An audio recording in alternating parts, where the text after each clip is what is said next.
I remember the sound his pen made on the table. Tap. Tap. Tap. Impatient. Confident.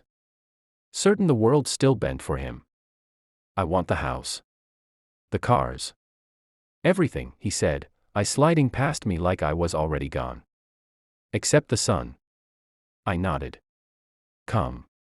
Polite. Almost grateful. My lawyer kicked my shin under the table. Hard. A warning. A plea. I didn't flinch. Understood, I said.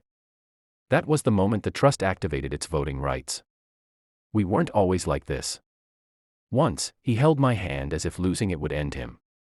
Once, we built a life like architects, slow, deliberate, proud of every beam. The house wasn't just brick. It was my down payment. The cars weren't toys. They were tax shelters I structured when his company went public. The son wasn't an afterthought. He was my heartbeat. I loved him. That's the inconvenient truth. I loved him enough to make him rich. I learned early how men like him listen to numbers, not voices. So I spoke his language. I set up shells. I built cushions. I created a retirement trust that sounded boring enough to be invisible. He called it my nesting habit. He laughed. He signed. He never read the appendix. Love makes you generous. Betrayal makes you precise. I found out on a Tuesday. There's always a Tuesday. Not through lipstick or perfume. Through calendar invites. A recurring lunch, marked board prep, that wasn't on any board calendar. Through a condo HOA invoice mailed to our house by mistake. Through a son who asked why daddy had a new office with a pool. I didn't cry.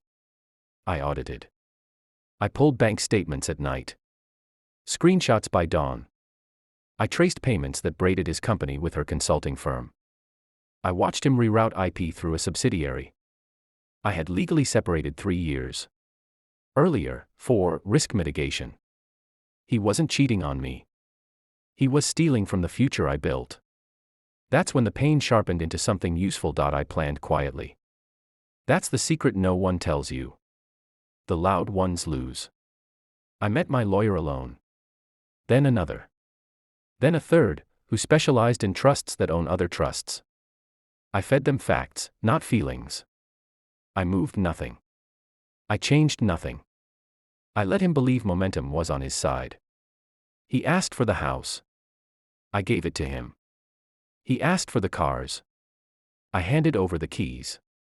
He asked for everything. So I gave him exactly what he asked for. My lawyer begged me to fight. You're entitled to. I know, I said. Let him keep it. What I didn't say, ownership is a story people tell themselves. Control is the footnote. The hearing was mercifully brief. He smiled when I signed. He squeezed my shoulder like a victor consoling the defeated. The judge nodded. The clerk stamped. Final. Outside, he exhaled. Relief looks a lot like arrogance. See, he said. We're adults. I smiled back. Soft. Human. Always, I said. By Monday morning, the board convened an emergency meeting. He wasn't invited. I listened to the recording later. I always do. It's important to remember how power sounds when it realizes it's naked. Who initiated this? Someone asked. The retirement trust, another said, confused. What retirement trust? My husband snapped. The chair cleared his throat. The one holding 76% of the shares. Silence. Long enough to hurt. That's impossible, he said. Those are non-voting. They were, the chair replied. Until the trigger event.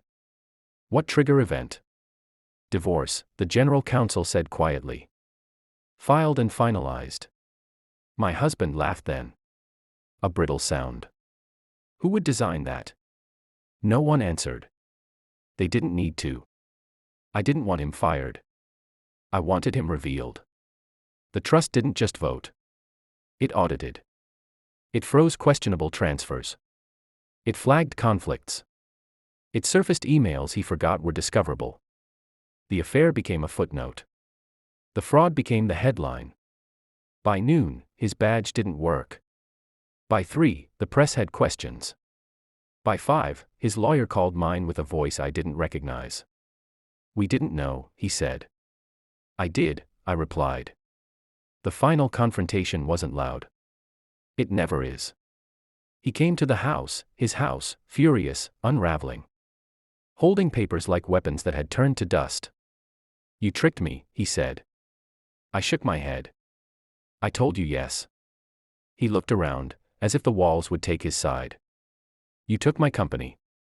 "No," I said. "I kept mine." He went very still then. That's when it landed. Not the money. The math. The years. The signatures. The quiet way I had been present while he performed his own myth. "What about our son?" he asked, finally small. I had already filed sole custody. Supported by his travel records. His conflicts, his choices. He had given me everything, except the one thing he thought I didn't want. I bent down to his eye level. "He'll know the truth," I said. That's mercy. Now, when I think back to that pen tapping on the table, I almost smile. He wanted everything except the son. So I gave him exactly that. The house will sell. The cars will depreciate. His name will fade from letterhead. The trust will endure. My son will grow. I will sleep. This is my confession. I didn't win by taking. I won by letting him ask. And then answering.